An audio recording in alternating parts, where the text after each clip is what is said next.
Hello everyone.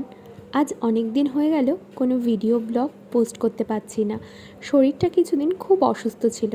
এই ভিডিওটা আমার আগে থেকেই শ্যুট করা ছিল, তাই ভাবলাম এটাকেই তোমাদের সাথে শেয়ার করি। সেই দিনটা ছিল আমার একটা চাইল্ডহুড ফ্রেন্ডের বার্থডে, তাই আমরা দুই বান্ধবী মিলে ওকে সারপ্রাইজ দেওয়ার জন্য একটা কেক অর্ডার দিয়েছিলাম।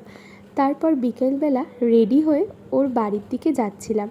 যাওয়ার সময় আমার একটা বান্ধবীর সাথে দেখা হয়ে গিয়েছিল, তাই ও আমাকে স্কুটি করে ছেড়ে দিয়েছিল। যেহেতু ওর বাড়ি আমার বাড়ি থেকে বেশি দূরে নয়, তাই আমি অটো করেই চলে এসেছিলাম। ওদের পাড়ায় ঢুকতেই দেখছিলাম জগদ্ধাত্রী পুজোর জন্য প্রসাদ বিতরণ করছিল।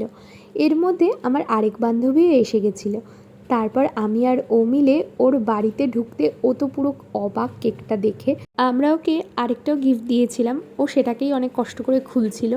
তারপরে ও ওই কেকটা নিয়েই পড়েছিল যে কেকটা ওর খুব পছন্দ হয়েছে আর খুব ভালো হয়েছে কেকটা। তারপর আমরা সবাই মিলে একটু গল্প আড্ডা করছিলাম। এরপর চলে গেছিলাম যেখানে ও কেক কাটিং করবে সেই ঘরে।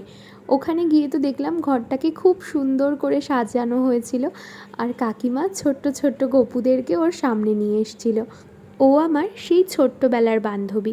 ওর এই স্পেশাল ডেতে আমরা যে একসাথে থাকতে পারি এটাই অনেক। ওর হাজব্যান্ডও একটা কেক এনেছিল।